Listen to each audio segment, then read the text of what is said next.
Estamos em um trabalho aqui nesta casa e em várias outras, procurando orientar os irmãos quanto à alimentação, principalmente a das crianças. Acompanha-nos Isis, a pediatra que tem colaborado muito com a nossa equipe. Temos observado em lares confortáveis crianças mal alimentadas, incluindo menores de 1 ano de idade, pois, desde que amanhã se encontram nas balas, nos chicletes, nos doces, a substituição de uma refeição sadia. Sadu, que acompanhava, continuou. É a geração das lanchonetes. Encontramos jovens com estômago dilatado e já envelhecido precocemente. Estamos falando isso com vocês para que entendam por que não os acompanhamos em todos os trabalhos. As casas espíritas procuram aliviar os encarnados de suas dores, tentando esclarecê-los, mas aquelas são poucas proporcionalmente à população, e é pena. Temos ido, também, em casas menos favorecidas, onde um médico nunca entra. Escutamos dizerem: é Deus quem olha pelos pobres. E é mesmo. Deus dá o remédio maior, ainda desconhecido de muitos. A água, porquanto é através dela que podemos aliviar muitas dores. Samita, você poderia nos dar todos os dias uma aula sobre o trabalho dos médicos na crosta, disse eu. Como não? Então, fica acertado. Quando não participarmos do trabalho aqui, olhava para Carlos e Sadu, narraremos nossas experiências, que devem ser de muito proveito para ambas as partes. Samita, alta e bela, negra como uma pérola magnífica escondida nas profundezas de uma ostra, no fundo do mar misterioso dos mundos habitados, recebeu o meu olhar de amor e respeito. O nosso Sadu, tibetano calado, Carlos, o bom Carlos, Sara, que há pouco tempo juntou-se a nós, mais tarde falarei dela, todos são criaturas muito amigas que encontrei quando voltei à pátria-mãe, o mundo espiritual. Junto a eles caminho, mesmo devagar, fazendo um enorme esforço para me tornar melhor, tentando segurar a mão do maior dos amigos, Jesus, na certeza de que um dia estaremos todos juntos, em um mundo sem a Deus. Capítulo 6. As aventuras de Mag, influências para o bem e para o mal. O grupo estava reunido, conversando, e o assunto me interessava à sobremaneira. E hoje, aonde iremos? Perguntou Sara. Aquela garota, que não pudemos ajudar ontem à noite, deixou-nos preocupados. Enoque forneceu-nos as explicações que precisávamos. Irmãos, hoje teremos um dia de muita emoção. O nosso garoto de ontem está sendo cuidado pelos pais como nunca foi desde o seu nascimento. A mãe, hoje, vai ficar sabendo do real estado do filho e vai dar valor à grande missão de rainha de um lar. Quanto à jovem que conseguiu escapar do namorado que a convidava a entrar no mundo das sensações fictícias, colocamos a noite toda, o seu velho avô a ajudá-la. Hoje, ela está mais calma. Convido um de vocês a dar uma chegadinha até lá para vê-la. Sara olhou para mim e acrescentou: Vamos, Luiz. Não pensei 2 vezes. No mais, ficou combinado que nos encontraríamos depois, em determinado lugar onde, naquela noite, iria ocorrer uma verdadeira orgia. Dissemos um até logo e saímos. Quando chegamos ao local onde sabíamos que a jovem se encontrava, tivemos uma surpresa. Ela conversava com outras colegas contando o ocorrido e estava furiosa. No entanto, a sua melhor amiga tomou a defesa do garotão, frisando: Sai dessa, Cris, caretice já era. Hoje, pegar droga é como perder a virgindade, coisa muito natural. Não estou te reconhecendo. Inteligente nessa de retardamento. O que aconteceu com a tua cuca antes tão aberta? Não me digas que escutou a ladainha dos velhos caretas da tua casa. Cristina escutava sem pronunciar uma palavra. Sentia-se envergonhada de não ser compreendida pela melhor amiga. As outras estavam caladas e devagarinho foram se retirando. Aqui ficou pôs-se a contar suas aventuras que davam muito bem para um livro de horror. Escutávamos sem saber como agir. O caso era muito sério. Aproximei-me de Cristina e vi uma entidade vampiresca influenciando a outra garota para fundir a cuca de nossa protegida. Nisso, a Sara, com o seu aparelho, captou algo e ficou muito preocupada. Chamou-me e disse: Sérgio, o Tongo anda desesperado e como está agindo na crosta. Veja aqui. Olhei o aparelho e percebi uma corrente de mentes perversas ligadas, como se fosse uma corda, cercando aquele local onde o colégio estava edificado. Sara não largava aquele aparelho, vamos dizer telescópio, que torna visível, a olho nu, os pontos minúsculos da mente humana desencanada. Luiz, vem coisa. Mais coisa. Será que aguentamos? Confesso que meu coração estava batendo forte. Viemos em um lugar proibido, pensei, e agora, meu chapa, sai dessa. Procurei recordar tudo o que já aprendera, principalmente as lições sobre o salvamento, porém devo admitir que estava apreensivo, não por mim, mas por Sara, que imaginava iniciante. Enquanto isso, Cristina, atentamente, escutava maravilhada as aventuras da amiga, que não tinha mais que 15 anos, e de seus amigos. Bem perto, tentava eu transmitir todas as vibrações de amor que me era possível, mas nada notava de alteração. Nisso, chegou junto a elas um jovem. Depois dos clássicos beijinhos, iniciaram uma conversa sobre as matérias dadas nas aulas daquele dia. As entidades do Tongo, entretanto, não desistiam de tentar atrair aquelas crianças para o mar tenebroso do ódio e da destruição. Só aí prestei atenção no jovem que chegara. Sua aparência era de um garotão moderno, mas sua aura refletia uma luminosidade só encontrada em espírito de escola. Esperava que falassem sobre droga, mas, que nada, o assunto era só os estudos. Passou por perto, nesse momento, uma turma puxando fumo, disse ele, olhando aquelas pobres crianças. Meu Deus, ajuda-os. Eles não sabem o que fazem. Abaixou a cabeça e orou em silêncio. Cristina achou apenas curiosa aquela atitude, mas a outra soltou gostosa gargalhada, ajuntando. Corta essa, cara. Ele afagou a cabeça da jovem e respondeu. Não, irmã, jamais sairei dessa, porque essa de que você fala é uma estrada cujas primeiras trilhas foram abertas por Jesus e de onde ele, com as mãos bondosas, retirou os primeiros espinhos. Essa é a estrada que nos vai levar a Deus. Ah! Não. Isso é demais para mim. Já me vou. Ia retirar-se, quando pensei. Sérgio, o que vieste fazer aqui?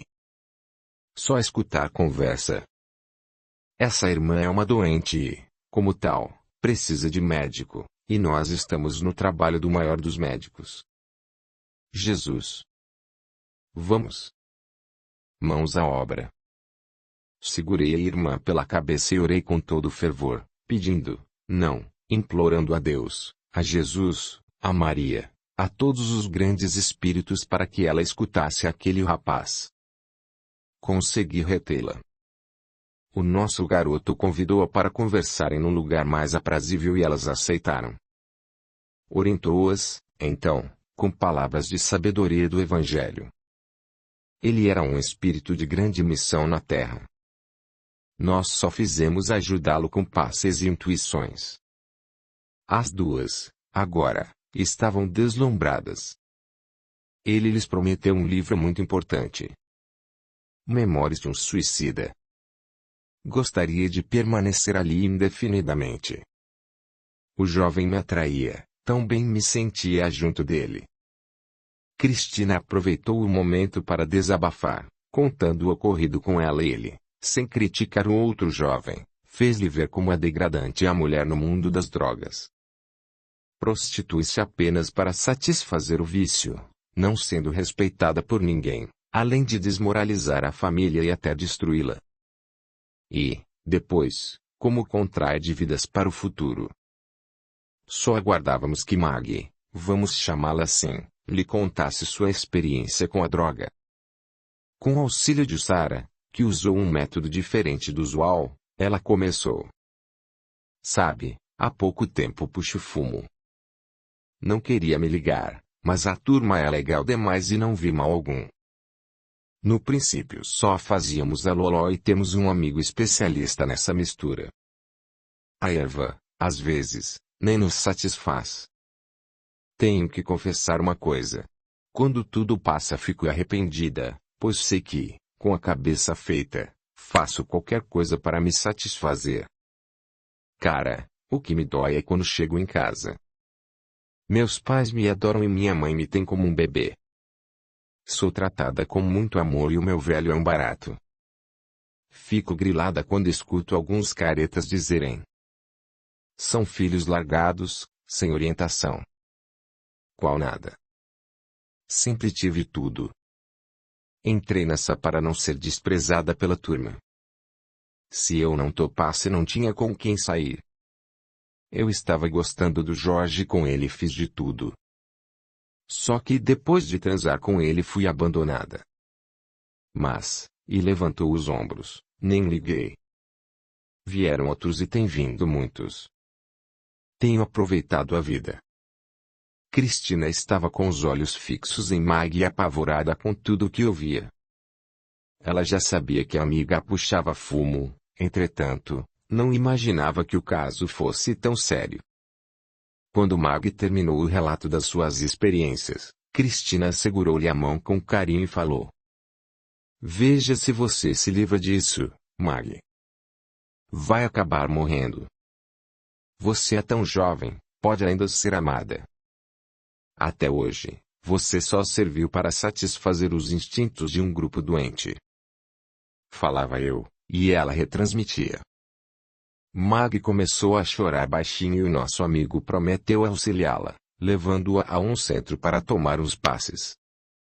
Ela não acreditava muito na sua recuperação, mas nós, sim. Só esperávamos que a família não estragasse tudo, por achar que o espiritismo é coisa de loucos. Ficamos ali por mais algum tempo, vendo aquele irmão das lutas espirituais de ontem ajudando hoje a espiritualidade. Senti-me feliz em saber que existem jovens numa boa, de cuca limpa, arejada e sadia, favorecendo o trabalho dos desencarnados na guerra contra o tóxico. Os três se abraçaram e eu procurei observar agora o aparelho de Sarah. Nele aparecia muitas entidades amigas protegendo aqueles três. Foi-nos, também, esclarecido que o nosso jovem no passado tinha sido um grande trabalhador na seara espiritista, voltando hoje para encaminhar os homens de amanhã. Fiquei realmente emocionado, pensando em quantas pessoas trabalham anonimamente, quando imaginamos, ao nos sentirmos desesperados, que o mundo está desprotegido diante de tanta maldade reinante. Será que a Cristina vai cair nessa, Sérgio? Perguntou-me Sarah, enquanto guardava o aparelho. Não, com certeza, respondi. Por quê? Sabes alguma coisa a mais? Disse isso com um olhar admirado. Aquele espírito jovem não vai deixar o tongo judiar das ovelhas de Jesus. Audiolivro realizado pelo canal Surya Chand Audiobook. Deus te ouça. Sérgio. Se pudéssemos permanecer aqui, alertar os jovens. Muitos deles estão em companhias cruéis, tentando levá-los à destruição. Como você explica tudo isso que está acontecendo na Terra? Irmã, atravessamos um tempo de grandes transições. É natural que tudo isso aconteça, para a humanidade procurar novos rumos, educar-se. Eu sentia que Sarah possuía um passado nobre, porque existia nela um mistério. Às vezes, imaginava como sendo de outro planeta. Sou mesmo, Luiz, das estrelas, só que não tenho brilho, por ser ainda um espírito cheio de imperfeições. Rimos gostosamente muito contentes e íamos sair daquele colégio, quando ouvimos alguém um choro convulsivo, desesperado. Era uma velha senhora. Aproximamo-nos e falamos quase juntos. O que aconteceu, irmã? Ela, como é óbvio, não nos escutou, mas percebemos que todo o seu salário tinha sido roubado. Ela era servente daquele estabelecimento. Como ia passar o mês? Dizia ela.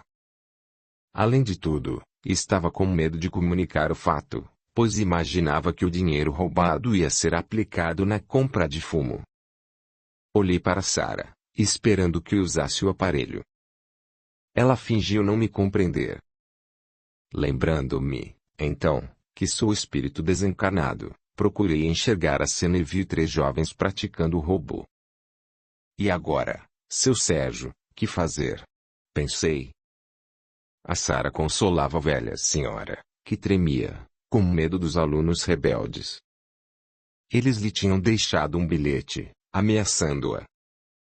Saí dali apressado, com vontade de aplicar um corretivo naquelas crianças que estavam a brincar com coisas sérias e com o sentimento dos outros.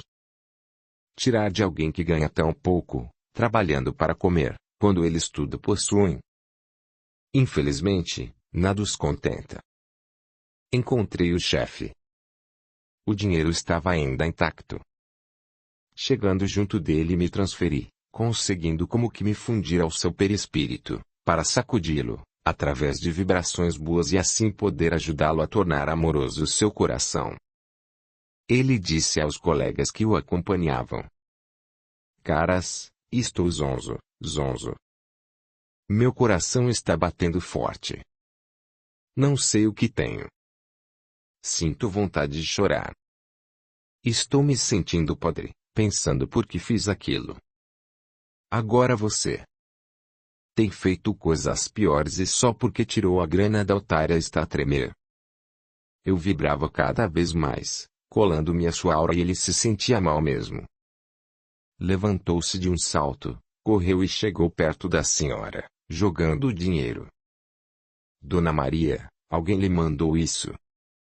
Quando me desprendi dele, comecei a raciocinar e a indagar-me se tinha agido corretamente. Que fizeste, Sérgio? Inquiriu-me Sara. Contei-lhe. Isso é muito perigoso e não sei se o caso requeria tal medida. Deus queira que não tenhamos agido impulsivamente. Não sei não, Sara. Só que a servente não vai passar fome por causa da brincadeira daquelas crianças. A pobre mulher, já com dinheiro, pensava em comprar um maço de velas para pagar as promessas e jogava beijos para o ar, agradecida. Afaguei aqueles cabelos grisalhos com muito carinho e ela delicadamente acariciou-me sem o saber. Dali fomos para o centro. Lá chegando, dirigi-me ao salão, que estava vazio, e fiquei a orar, pedindo perdão a Deus se agi apressadamente. Vi entrar sorrindo alguém que me ajudou muito nas minhas primeiras aulas, alguém de minha família. Corri para ele, abraçando-o. Como vai, querido? Vovô, não ando muito bem. A minha pressa às vezes me atrapalha. Hoje fiz algo que acho não foi muito correto e só podemos fazê-lo quando não vemos solução mais fácil. É como pular de paraquedas sem necessidade, apenas com medo do painel do avião dizendo: não fume. Ele sorriu e me disse: hoje estou também na crosta para trabalhar, só que em outro centro. Vim aqui para vê-lo e estou contente por encontrá-lo bem integrado nesta boa equipe de obreiros. Agora, filho, lembre-se sempre que ajudar, muitas vezes, não é como pensamos. Precisamos colocar a razão à frente de tudo e de todos. Você é um garoto muito amoroso, mas esforce-se para ser amoroso equilibradamente. Beijei-lhe as mãos e agradeci a Deus pelo grande amigo que me outorgou. Ainda conversamos muito sobre casos de família e senti que nada o preocupava, no momento. A grande preocupação se chamava Luiz Sérgio. Ele, sempre sorrindo, explicou. Eles estão vestidos com a roupa carnal e muitas coisas lhes são perdoadas pela cadeia do momento. Mas nós, Os espíritos libertos, só erramos por indisciplina e devemos tomar muito cuidado. Não queria separar-me dele, mas era necessário. Agora, ver-nos-emos mais frequentemente.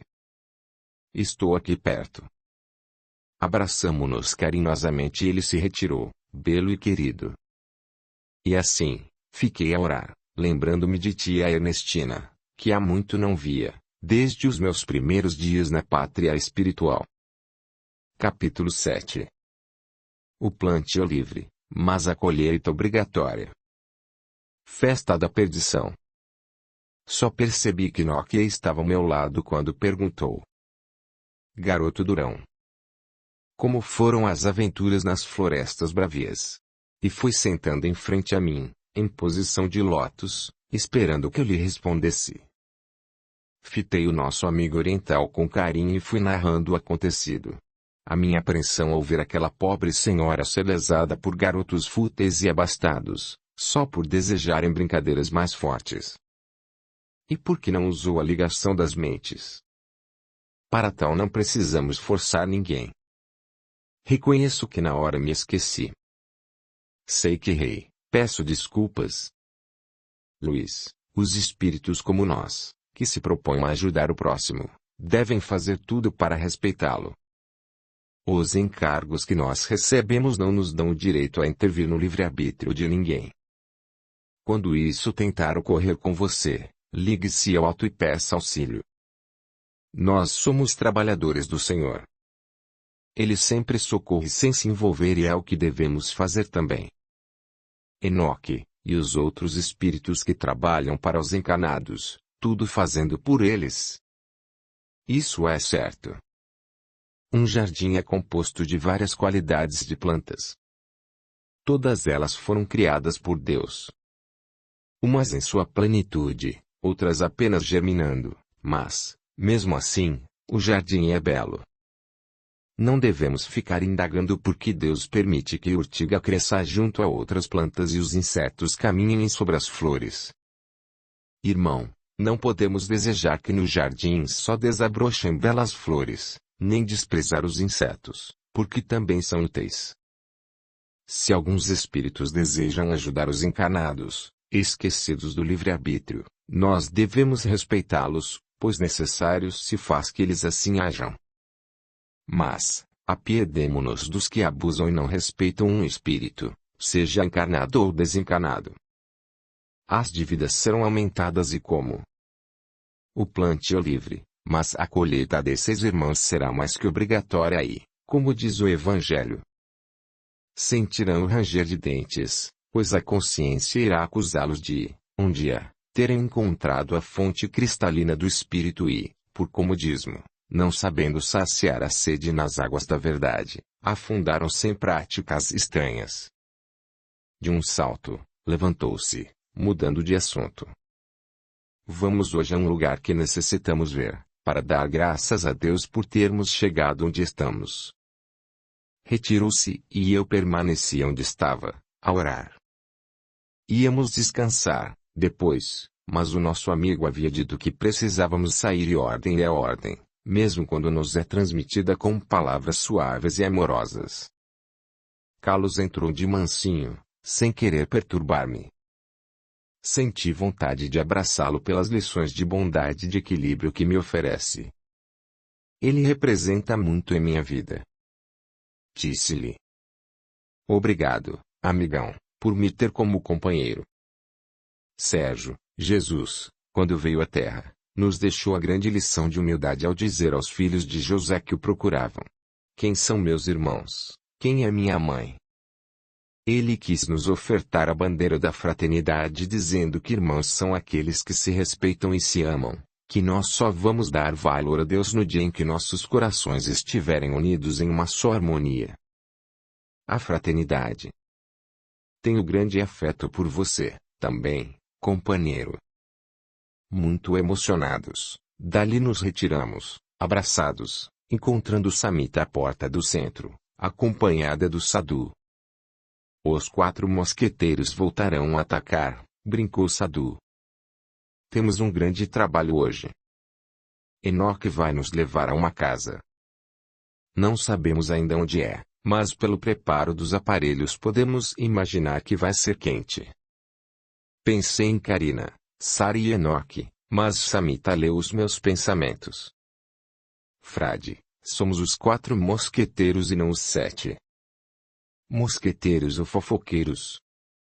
Indagou Carlos a rir.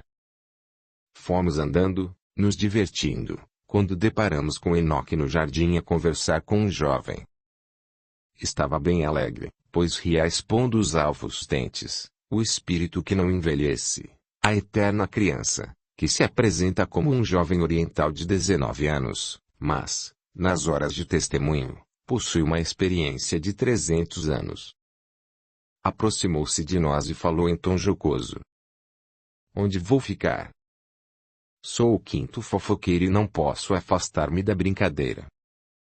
Diante de tanta jovialidade, que servia para nos relaxar, pressentimos que o trabalho ia ser sério e iria requerer de todos uma grande dose de paciência e dedicação. Depois, ficamos em silêncio e Enoque fez a prece. Senhor Jesus, mestre de bondade, flor que desabrochou no lar de Maria, fazendo-se criança frágil e necessitada de carinho de mãe para aurir forças, a fim de auxiliar a humanidade faminta de amor.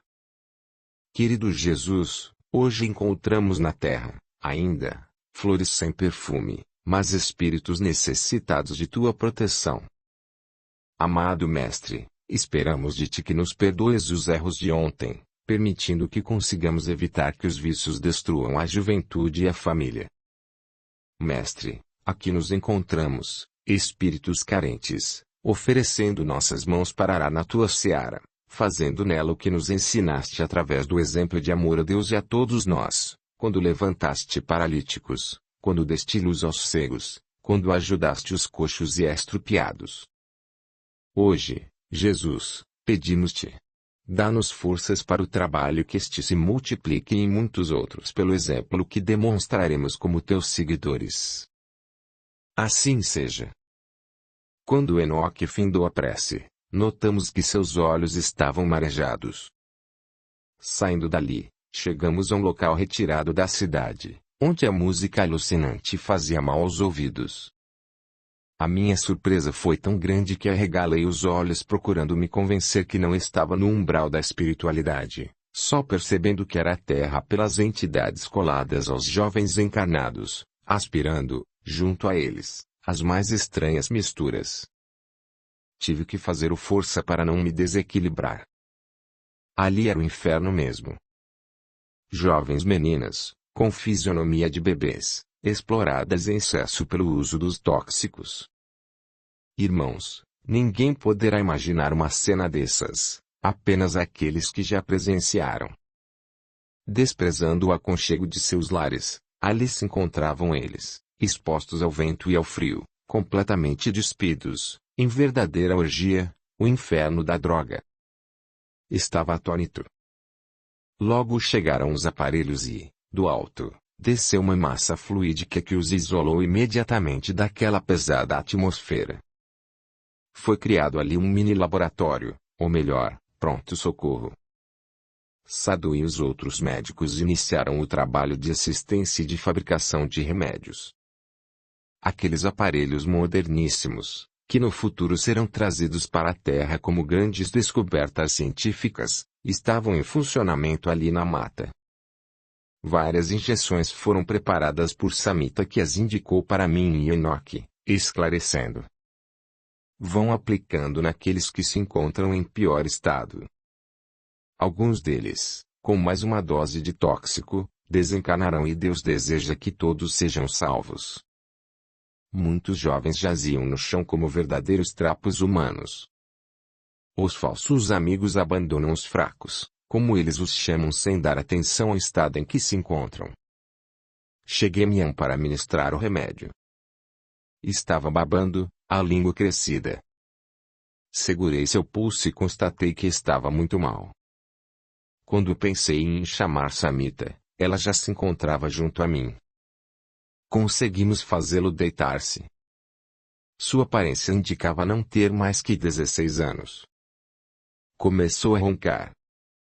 Samita massageou-lhe o coração, tirou do bolso uma pequena pílula e a introduziu sob a língua do menino, que, mesmo assim, piorava.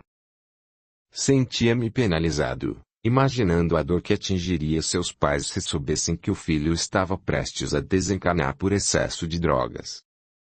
Procurei-os mentalmente, indo até sua casa. O casal dormia, cansado dos trabalhos do dia. Nem em sonho poderia supor onde se encontrava o filho, e em que estado. Munido de estranha força, apliquei a operação boca a boca, como fazem nos salvamentos de afogados e, com muita devoção, liguei-me a Jesus, enquanto Samita transferia fluidos segurando as palmas de suas mãos. Com muito esforço, ele foi voltando a si, pálido, tonto. Levantou-se. Nós o amparamos, levando-o aonde ele desejava ir. Chegou perto de um companheiro, que também estava doidão, pedindo ajuda para voltar à sua casa, mas o outro vociferou. Seu maricás, não aguenta mesmo nada, hein? Toma mais esta, é da pesada. Oferta da casa. Fiquei gelado. Meu coração se apertou e pensei é agora que o garoto desencarna. Sua pulsação estava fraquíssima e se ingerisse outra dose não haveria como salvá-lo. Nesse momento, percebi uma luz na testa do menino e ele, como um autômato, dirigiu-se a um carro que se encontrava aberto.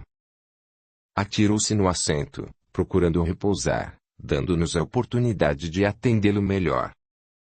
Assim, passamos quase a noite toda. Às 4 horas da manhã, eles começaram a se retirar, cada um levando consigo um desencarnado, viciado como eles. Existem os canecos vivos que se embriagam sustentando os desencarnados, e esses irmãozinhos insaciáveis sustentam não só os viciados em álcool, como também em tóxico. Não conseguia divisar Enoque. Onde se havia metido ele? Nisso, Sadu nos chamou, pois, um pouco afastado dali, alguém gritava desesperadamente. Correndo de um lado para outro, uma jovem escondia-se de árvore em árvore. Nós unimos as mãos em oração sentida para ver se conseguíamos salvá-la, porque 10 rapazes endoidecidos estavam procurando praticar uma curra. Acompanhava-os uma legião de espíritos vampirescos. A garota gritava, mas ninguém a escutava. A música alucinante encobria-lhe a voz. Samita e Sadu trocaram rápidas impressões e logo unimos nossas forças para tirar a jovem daquela situação deprimente. Quase nos materializamos. Os 10 saíram correndo apavorados, pois chegamos a nos tornar visíveis.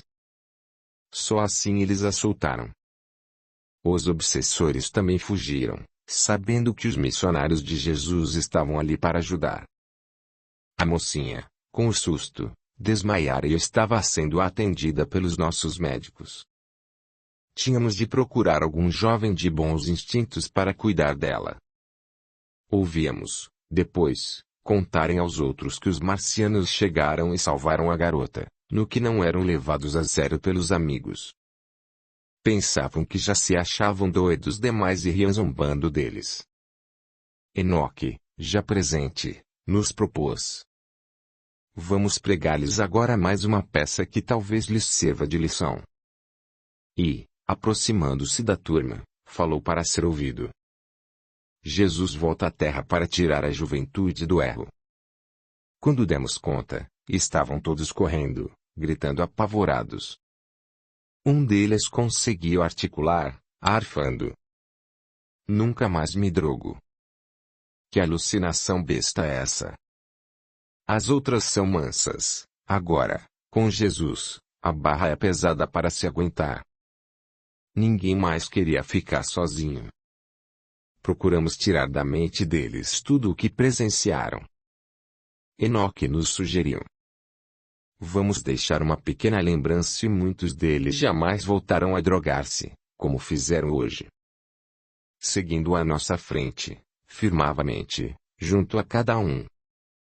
Os jovens comentavam. Virgem, que arrepio estou sentindo. Não me encontro nada bem. Vamos embora. Vou para casa descansar. Chega de farra. Daí a pouco, nem sombra deles. Todos tinham sumido. Fiquei pensando quantas vezes, na carne, quando sabemos que alguém foi salvo de algum perigo, dizemos: salvou-se por milagre. E o milagre naquela noite acontecerá através dos trabalhadores da falange franciscana dos Irmãos Descalços. Voltamos para olhar os outros que haviam ficado. Tudo chegava ao fim, muitos acordando da viagem. A garota que havíamos socorrido procurou a companhia que a trouxera e sentiu uma revolta interior.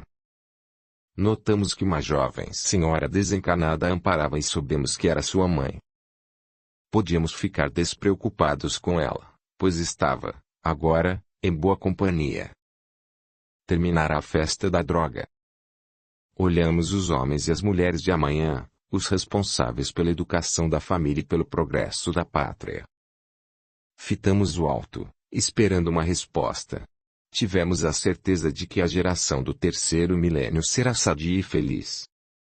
Pensei na doutrina espírita, que elucida os jovens, orientando-os, levando-os ao trabalho em prol do seu semelhante, enquanto via os garotos retardatários retirando-se e o nosso pequeno posto de socorro também.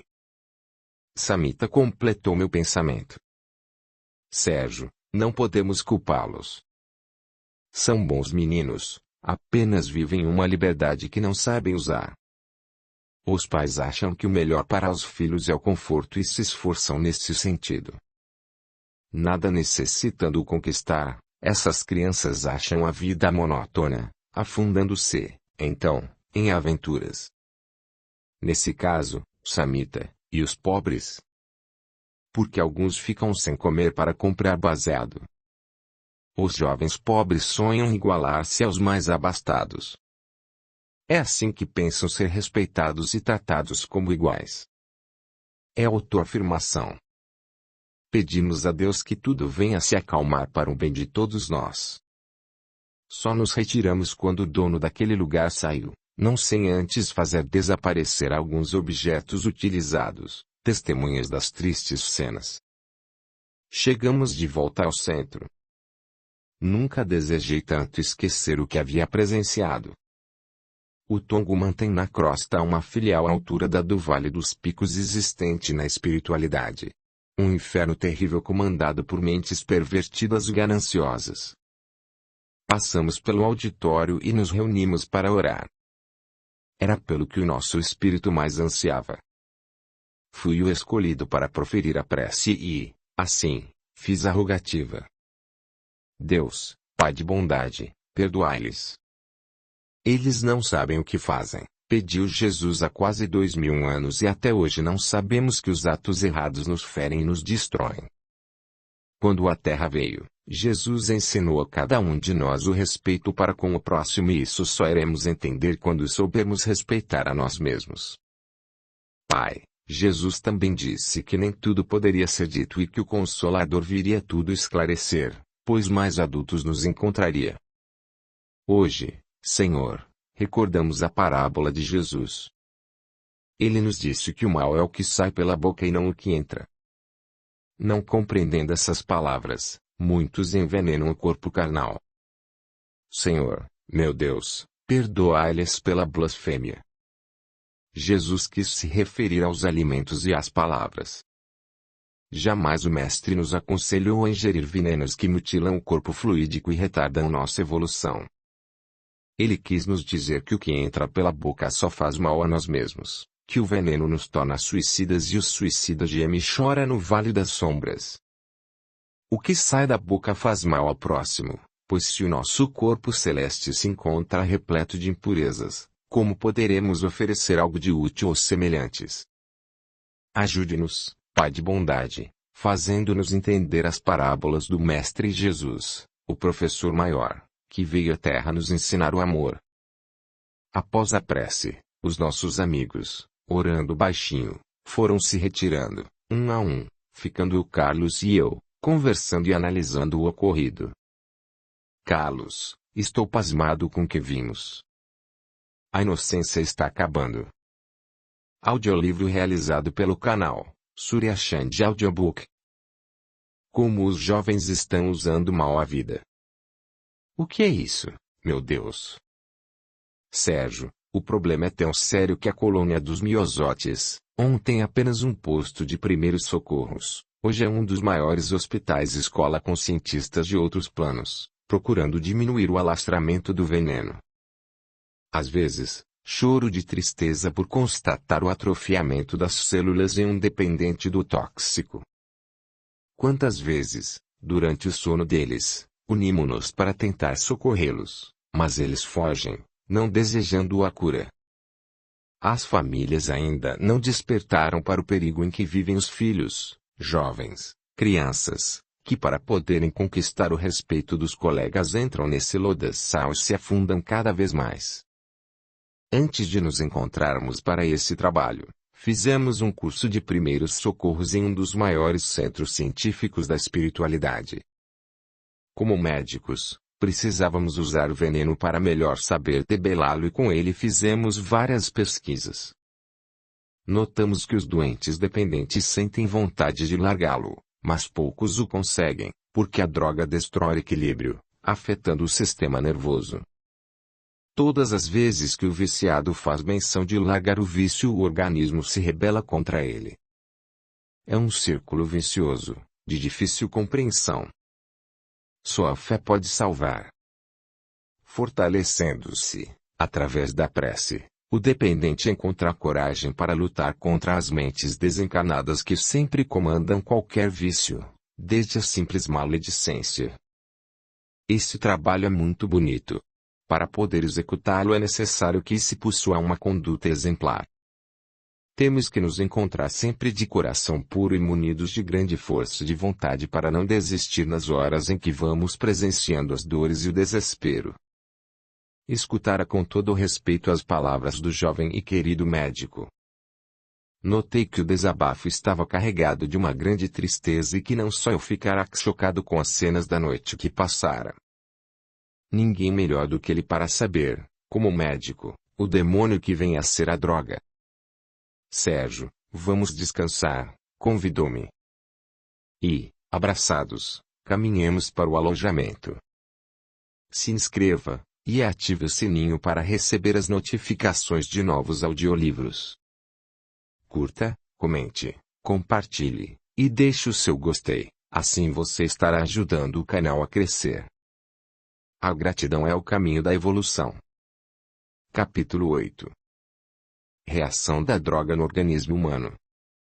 A importância de um lar com Cristo. Hoje cedo, Enoque não apareceu. Sadhu e Samita examinavam alguns fragmentos encontrados na festa e conversavam, preocupados. Estava curioso, pressentindo algo de estranho no ar. A nossa bela africana chamou-me. Frade, veja como o Tongo trabalha a moçada só pode estar sendo ajudada por mentes perversas. Olhe só a mistura. Nenhum manipulador competente encontraria fórmulas tão alucinatórias, tiradas da própria natureza. Como são crianças ainda, se não fossem auxiliadas pelo astral inferior, não seria possível tal descoberta. Eu só vi os jovens cheirando, porém não compreender o perigo iminente da mistura, por não identificar a composição.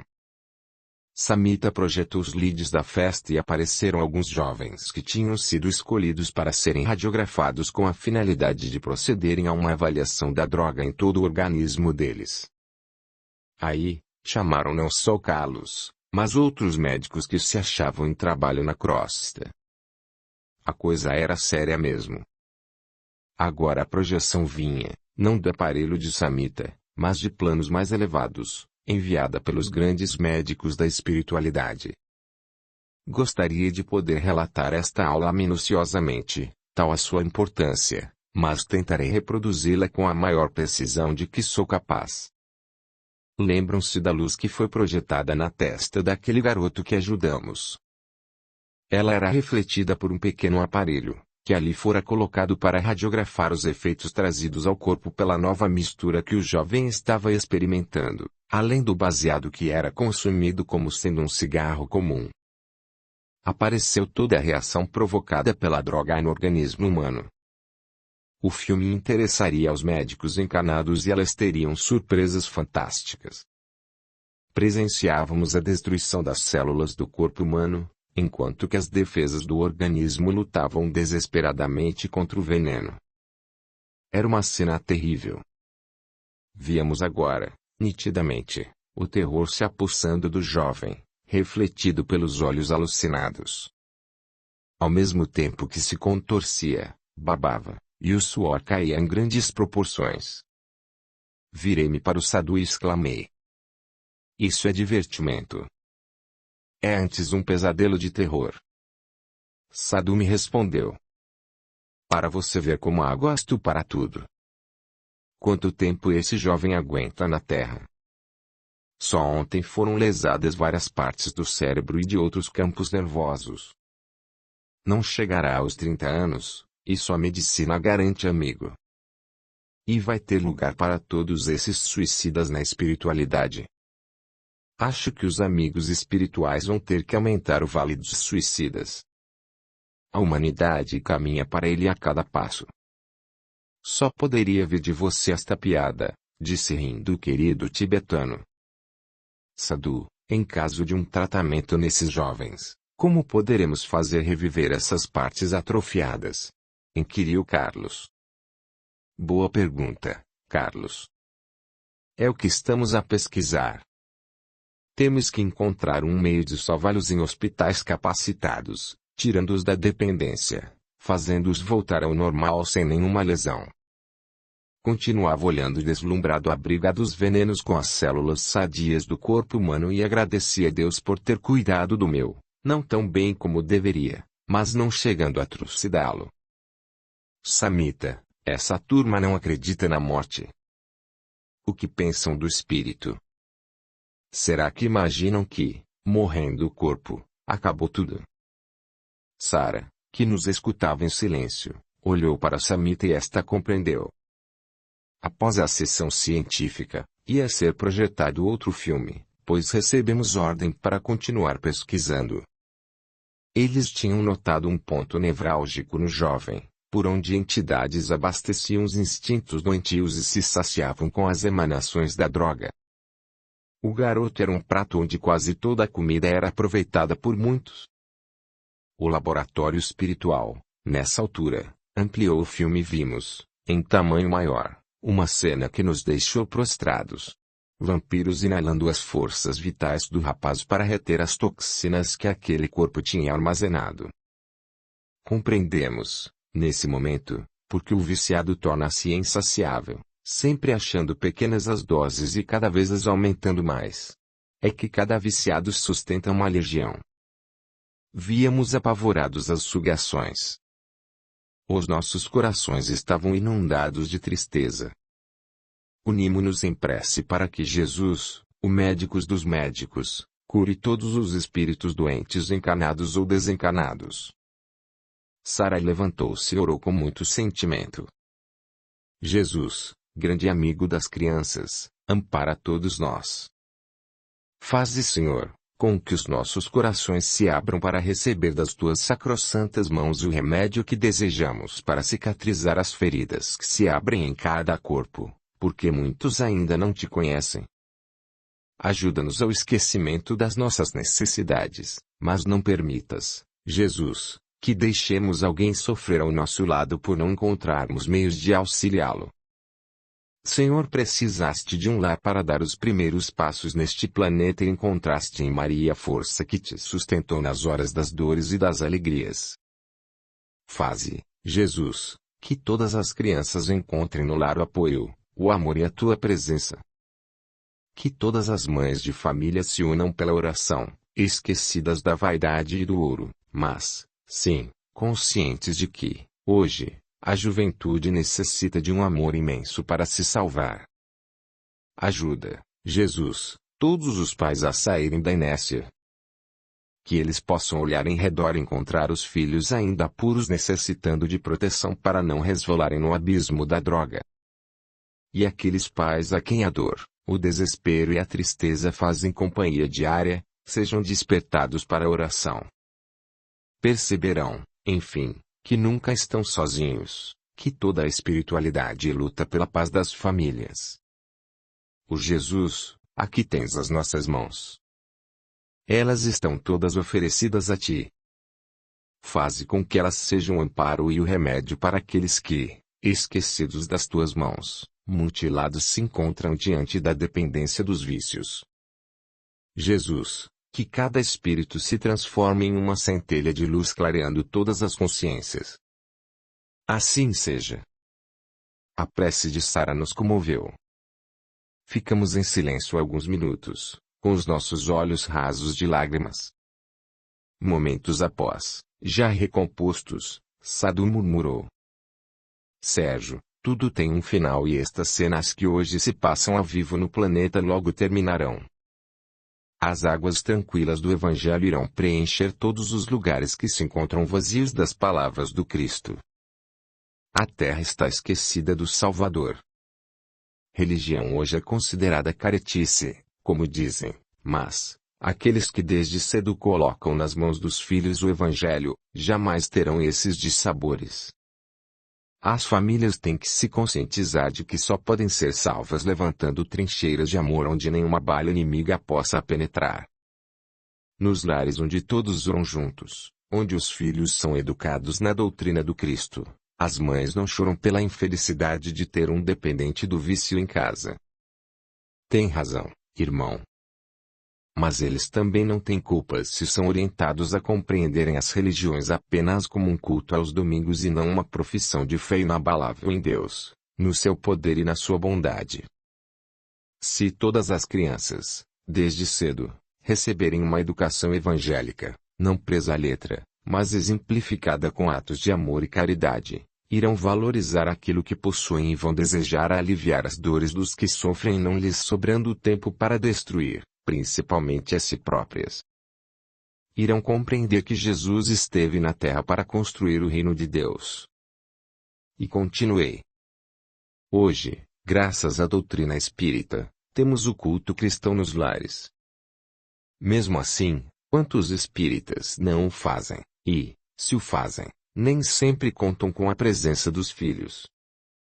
Muitas vezes, constatamos que alguns espíritas lutam contra o desinteresse da família, que não deseja servir porque o trabalho pede renúncia. E vemos também espíritas esquecidos de cultivar o amor em família. E esta caminha sozinha, sem orientação evangélica. Muitos dizem que garantem às suas famílias o livre-arbítrio, dando a entender, com isso, que o livre-arbítrio é o subterfúgio que usa para não enfrentar a realidade. Todos me escutaram quietos. Samita quebrou o silêncio para assinalar. É isso mesmo. Abordaste o problema que o mundo vive no momento. A falta de compreensão e de atenção às palavras do Cristo. Calamo-nos. Nesse instante ia ser projetado o filme que Sara pedira a Samita. Vimos na tela uma jovem da pesada chegando em sua confortável casa. Os pais dormiam e ela, completamente drogada, procurou o quarto. Sem nem mesmo orar, encontrou o sono. Nenhum movimento espiritual naquele ambiente. Religião para aquela família como um rótulo e só para dizer nós somos de tal religião, sem maiores comprometimentos. Os filhos, crescendo nesse ambiente sem Deus, sem Jesus, logo encontram as trevas para os guiar. Assistimos ao desenrolar de muitas cenas passadas em família em outros locais, vendo a jovem nos seus passeios, deixando-me paralisado diante de quadros de perversão ocorridos sob os efeitos da droga. Quando terminou a projeção, o aparelho foi desligado e Sara o guardou. Pensei. Esta Sara deve ser uma das grandes. Esta menina está sempre atenta ou com um aparelho na mão. Deve saber de muita coisa nova. Quem será ela? Sara, nome bíblico, onde será que nasceu? Ela bateu carinhosamente no meu ombro e disse: Quando você desejar, contarei minha vida. Só que, então, deveremos estar passeando em um lugar para o qual você vai me convidar. Iremos em um período de descanso. Sorri, pois às vezes me esqueço de que os espíritos podem ler pensamentos. Os outros também perceberam e acabamos rindo juntos. Os mentores haviam dado a Samita um endereço. Sadhu e Carlos aproveitaram para fazer as necessárias anotações. Nisso, entra o jovem amigo oriental, cantando, alegre. Onde estavas? Doente. Perguntaram todos. Trabalhos, trabalhos. Desde quando paquerar vem a ser trabalho? Disse Sara. Olha que a menina está ficando uma brasa, até já está adivinhando.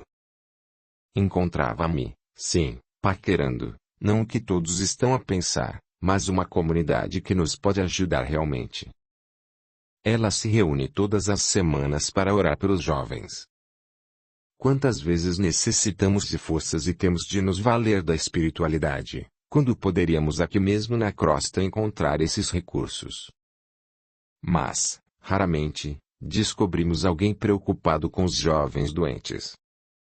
As famílias temem a droga, assim como muitos ainda temem a lepra.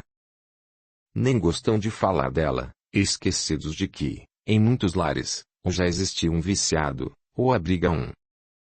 Se todas as famílias se unissem na oração, o nosso trabalho seria mais fácil.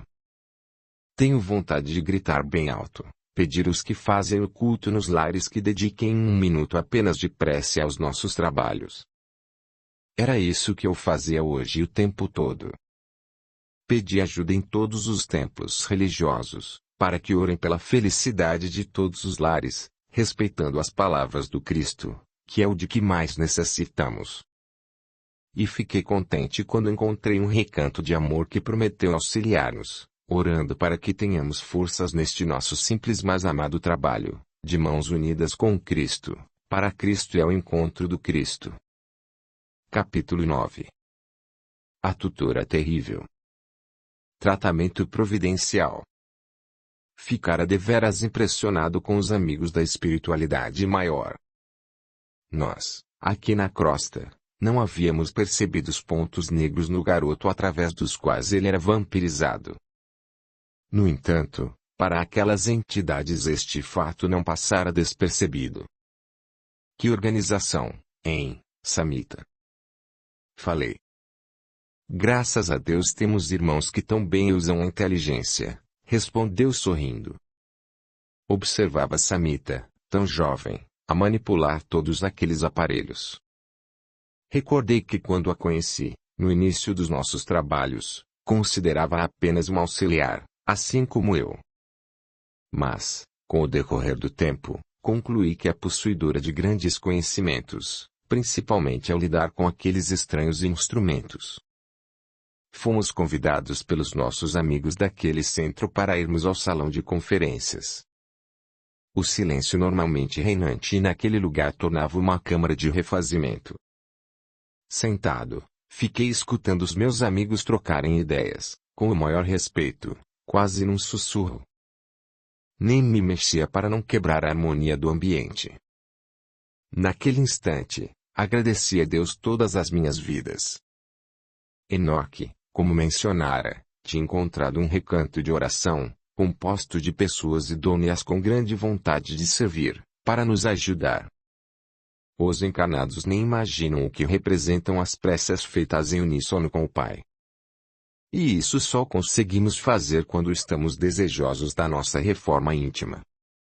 Amigos, disse Enoque, dando ao mesmo tempo um salto à nossa frente, vamos ao trabalho. Hoje temos de nos aproximar daquele menino que viram no filme. Nem chegou aos 18 anos e caminha a passos largos para o suicídio.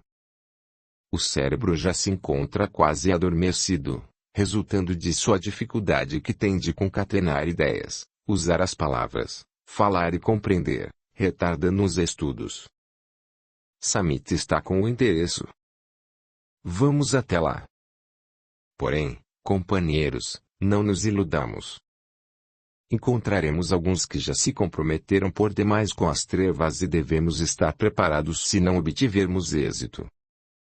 Jamais poderia imaginar, quando na Terra, Uma caravana só de jovens desencarnados desejando salvar jovens.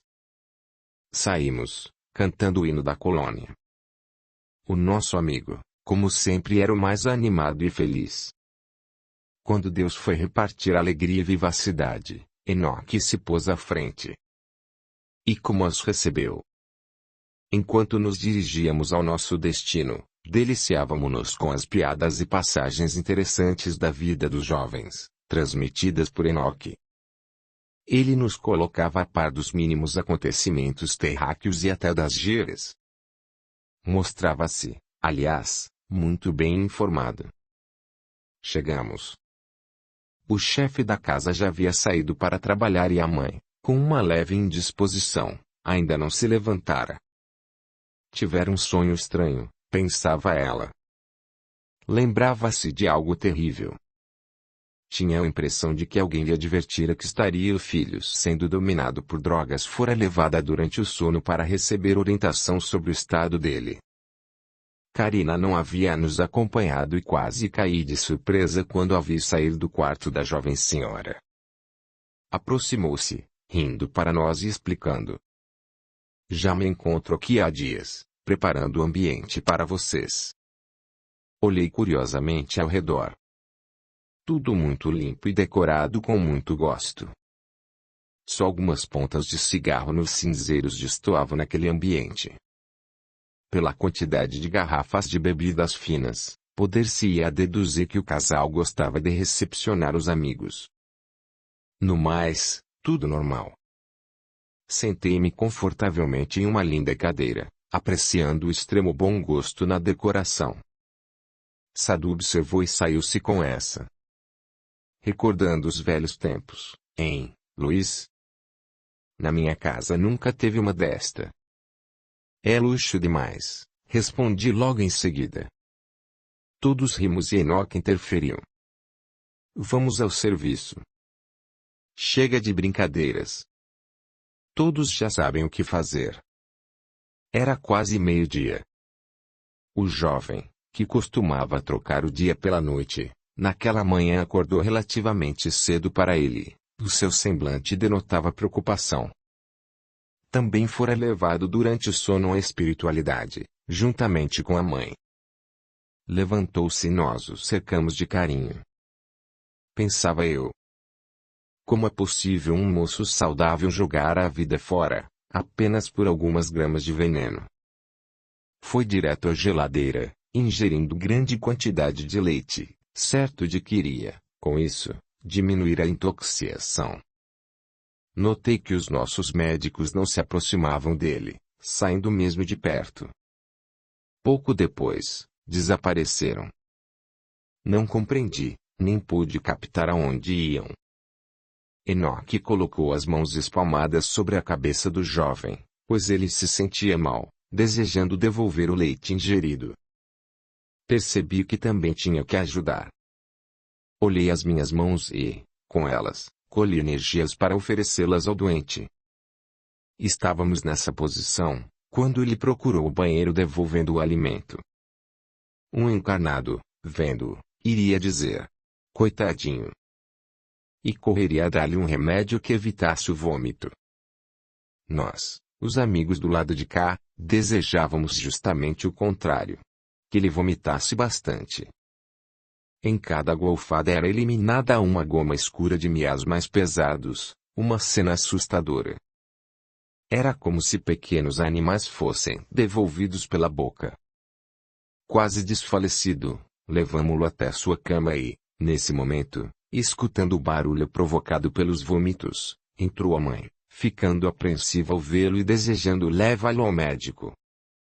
Ele gritou dizendo que não precisava. Tinha pavor de ser examinado. Compreendi o olhar que Enoque me endereçou, quando a mãe se dirigiu à cozinha, onde fora buscar um copo com água. Acompanhei e lá estava Karina, já magnetizando todas as águas da casa para ajudar o rapaz.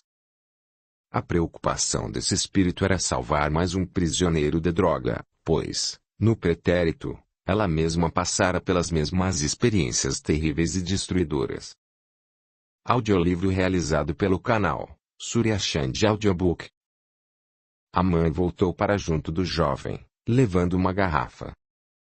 Ele ingeriu o líquido abençoado, pois sentia muita sede.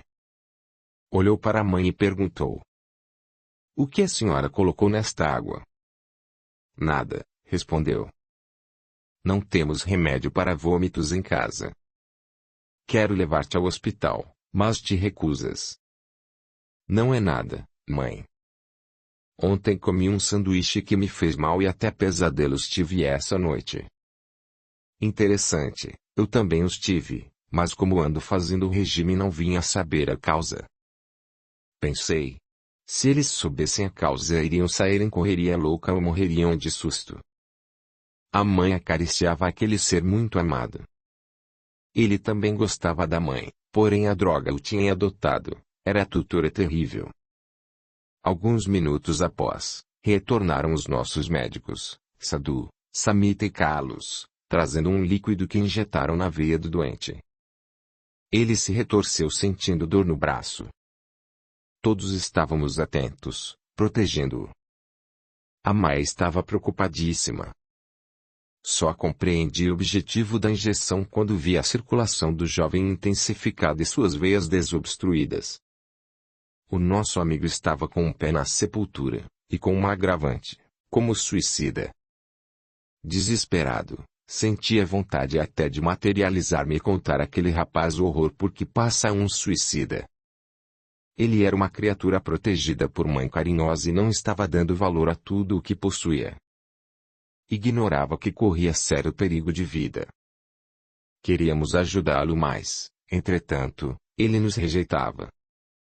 Disse-nos Karina que a mãe tentara levá-lo antes a um centro espírita ou mesmo a outra casa religiosa, procurando fazê-lo encontrar Jesus, porém ele sempre reagiu contra. Quando ele não chegava em casa drogado, rezava antes de dormir, o que ainda era pouco. Se a mãe aventava a hipótese de ser ele examinado por um médico, ficava nervoso e não aceitava a ideia. Carlos chamou-me a atenção. "Veja, Luiz Sérgio, os vampiros se alvoroçaram. Eles estão notando a diferença no corpo do garoto. O remédio trazido por nós da espiritualidade está expulsando alguns deles. Repare só como se retiram. Eles se encontram furiosos." Os dois orientais, Samita e Sadhu, seguraram bem forte o rapaz e deram-lhe uma lavagem geral, até que adormeceu. Havia na nossa equipe um irmão que iria auxiliá-lo durante o desprendimento pelo sono. Aproximou-se logo que o viu desprendido, mas, não sei porquê, o rapaz se assustou, pondo-se em disparada, numa carreira louca. Sorri, achando engraçado. Os carcereiros ele não temia, mas a luz lhe fazia mal. Todos os outros, notava agora, tinham a cabeça baixa, orando para o êxito dos trabalhos. Ajuda queria receber o rapaz enquanto seu corpo dormia. Pensei. Como tudo é complicado. E também me pus em oração.